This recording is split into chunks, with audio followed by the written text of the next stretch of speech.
Hey poker people, this is Sky with Smart Poker Study. You're about to watch a webinar preview for my webinar called Poker's Bread and Butter. This one is all about putting yourself in the most profitable poker situation and avoiding those non-profitable situations. In this video, I'm going to show you 5 or 6 different slides taken directly from the webinar to show you what's in store for you. Let's roll.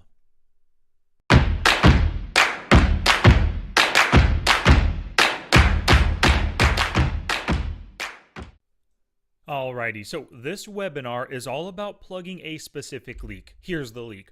I lose money when I play poker.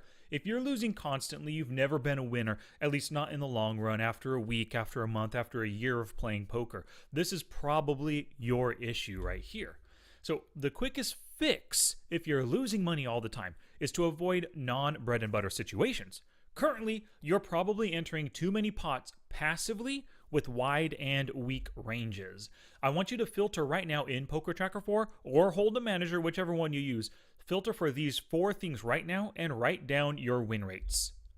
Any limp preflop, call preflop 2-bet, 2-bet preflop, and 3-bet preflop. So 2 passive plays and 2 aggressive ones. Pause the video right now, run those filters, write down those win rates, because here are 2 different players' win rates for those 4 different filters. On the left is my screen name Wacky Juan, that's me of course, and then on the right, one of my anonymous students right here.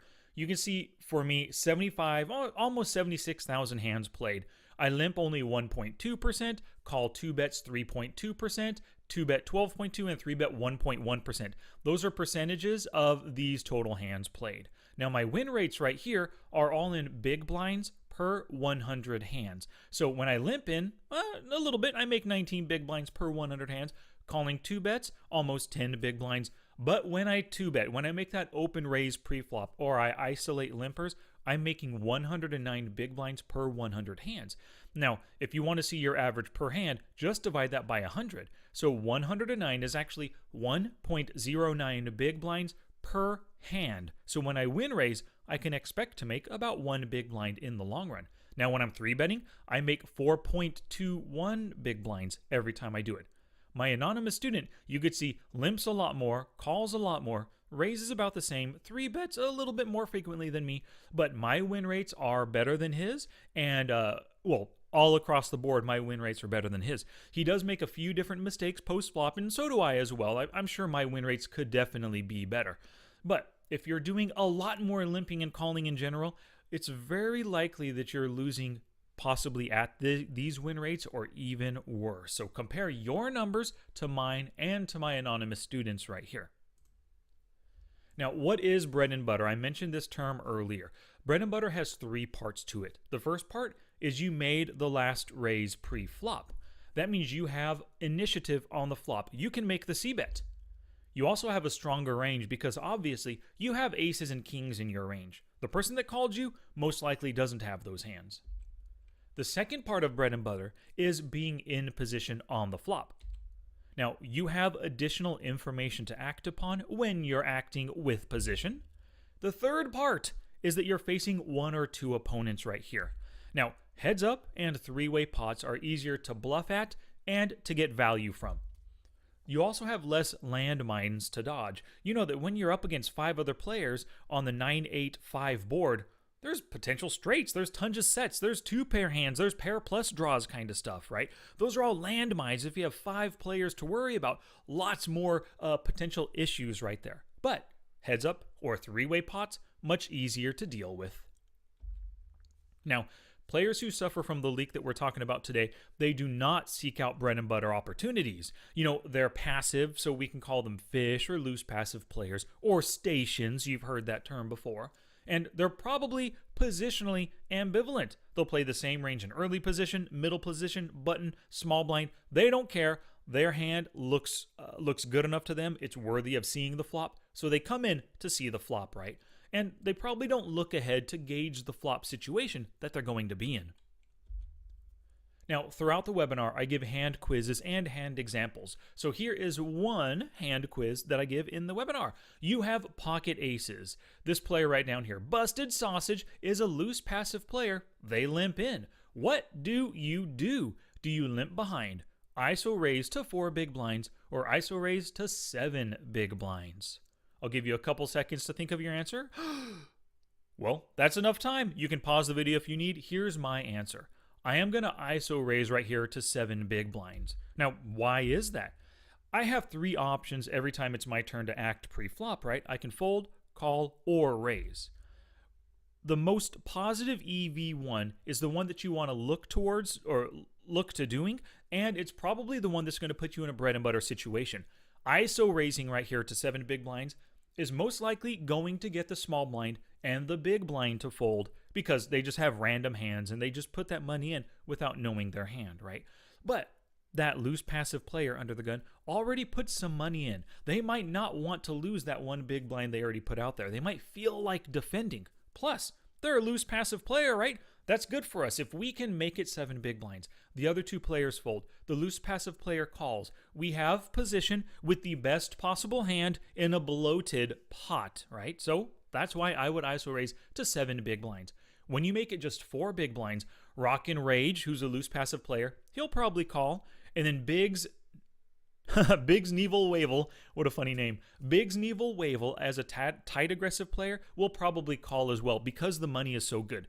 Now you're going 4-way with pocket aces and in position. Great, 2 good things going for you. But now you have so many more landmines to dodge. So throughout the webinar, I talk about different ways to avoid non-bread and butter situations. Here's one of my favorite tools for doing that. It's called the Holdem Hand Range Visualizer, and you can find this in Poker Tracker 4.